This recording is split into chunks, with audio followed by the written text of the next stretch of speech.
नमस्कार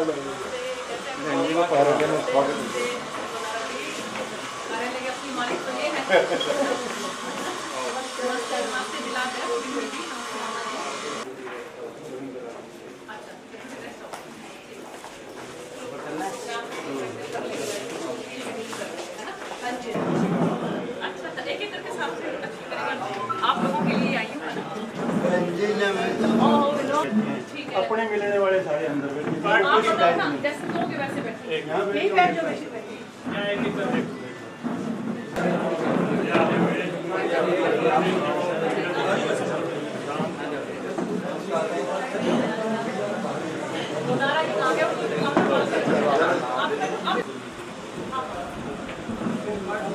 आज हमारे बीच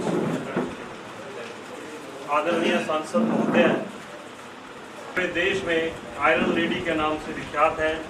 हमारे मध्य आप सभी की सेवा में आए हैं और मैं समझा है और आपके बीच में मध्य बैठ के सबसे पहले जो आप लोगों के काम या आप लोगों की जो भी बात सुनने के लिए सुन के और उसका समाधान के लिए यहाँ बैठे हैं, मैं तहे दिल से सांसद महोदय का इस बात के लिए बहुत आभारी हूँ।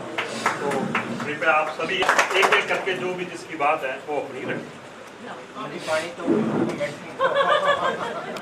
सबकी सुनेंगे।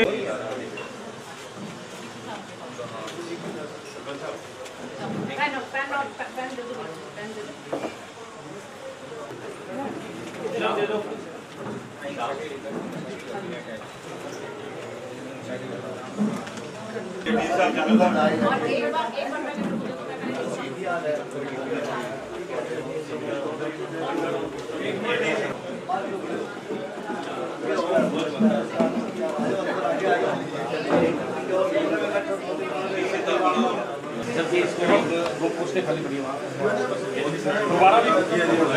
ये बहुत ज़्यादा समस्याएं तो नहीं है, लेकिन फिर भी जो कुछ छोटी मोटी समस्याएं हैं तो हम कोशिश कर रहे हैं कि उनका मौके पर ही समाधान किया जाए। और जैसे मेरा पार्क में जाना हुआ, देवीलाल पार्क में जाना हुआ, इसके साथ साथ एक हमारी जो यहाँ पर सब्ज़ी मंडी है उस मार्केट में मेरा जाना हुआ, तो मुझे साफ़ सफाई की जो दिक्कत आई, मैंने उसके बारे में तुरंत प्रभाव से ईओ साहब को फ़ोन किया और उन्होंने कहा कि जो है आपको तुरंत शाम तक हम रिज़ल्ट दिखाएँगे।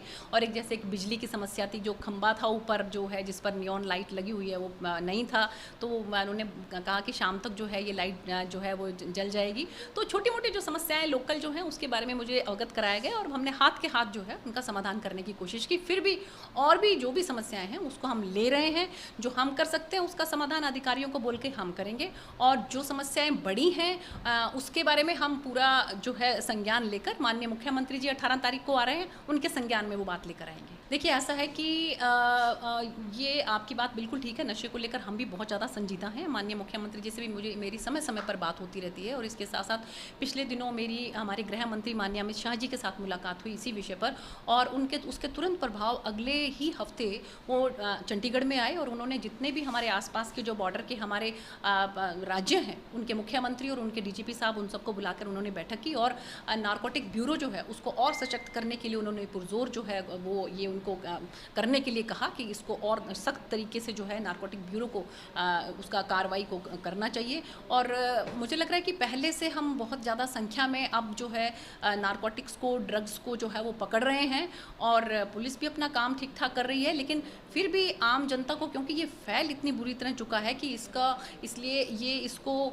दूर करने के लिए पूरे समाज को साथ जुड़ना पड़ेगा और हम सब लोग मिलकर जो है इसको दूर करेंगे इस समस्या को। और हमारे जो यहाँ के जो एसपी साहब हैं उनसे भी मेरी मुलाकात होनी है और डीसी साहब से भी, और उसके बारे में और आगे क्या कर सकते हैं इसके बारे में भी हम आगे जो है वो रूपरेखा बनाएंगे। ये पंचायती चुनाव जो है होने वाले हैं, हमारी भारतीय जनता पार्टी का कार्यकर्ता जो है वो 24/7 इलेक्शन मोड पे रहता है, तो हमें बिल्कुल कोई चिंता नहीं है। हमें पूरी उम्मीद है कि जिस तरह से नगर पालिका के अंदर भारतीय जनता पार्टी का परचम लहराया था उसी तरह से पंचायत के चुनाव में भी भारतीय जनता पार्टी का परचम लहराएगा। माननीय मुख्यमंत्री जी के नेतृत्व में जिस तरह से बिना किसी भेदभाव के पूरे हरियाणा में काम हो रहे हैं, तो मुझे पूरी उम्मीद है कि पंचायत के चुनाव में भी हम इसी तरह से जो है वो जीत दर्ज करेंगे। देखिए, भारत को माननीय प्रधानमंत्री श्री नरेंद्र मोदी जी ने पहले ही जो है जिस तरह से जोड़ा है, आज अगर हम बात करें नॉर्थ ईस्ट की, कि जिसको कि ये कहा जाता था कि ये तो फॉरेन कंट्री है, आज नॉर्थ ईस्ट में जगह जगह पर जो है वो भारतीय जनता पार्टी की सरकार है। वहाँ के लोग अपने आप को महसूस करते हैं कि वो भारत का हिस्सा है। तो भारत को तो माननीय प्रधानमंत्री जी ने पहले ही जोड़ दिया है। अब ये कौन सी भारत जोड़ो यात्रा पर निकले हैं, ये तो वही बेहतर बता सकते हैं। आम आदमी पार्टी जो है वो पिछले बहुत सालों से राजनीति में है, लेकिन 543 में से एक भी सांसद जो है वो आम आदमी पार्टी का लोकसभा के अंदर नहीं है। और एक जो भगवंत मान जी के रूप में संगरूर से सांसद जब वो थे, वो जब मुख्यमंत्री बने तो उसकी जगह पर जो उपचुनाव हुआ तो वो भी उनके हाथ से चली गई। तो किस तरह से वो ये बात कहते हैं कि वो देश की दशा बदलेंगे, देश की दिशा बदलेंगे, और देश जो है वो अभी जो है वो दिशाहीन हो चुका है। मुझे लगता है कि ये बहुत बड़ी गलतफहमी उनको है। माननीय प्रधानमंत्री नरेंद्र मोदी जी के नेतृत्व में देश जो है वो तेज़ गति से आगे बढ़ रहा है। हमने ब्रिटेन को भी पीछे छोड़ दिया अर्थव्यवस्था में, और आने वाले समय में आप ये देखिएगा कि भारत जो है वो बहुत ज़्यादा आगे बढ़ेगा तरक्की के रास्ते के ऊपर, पूरे विश्व के अंदर परचम लहराएगा।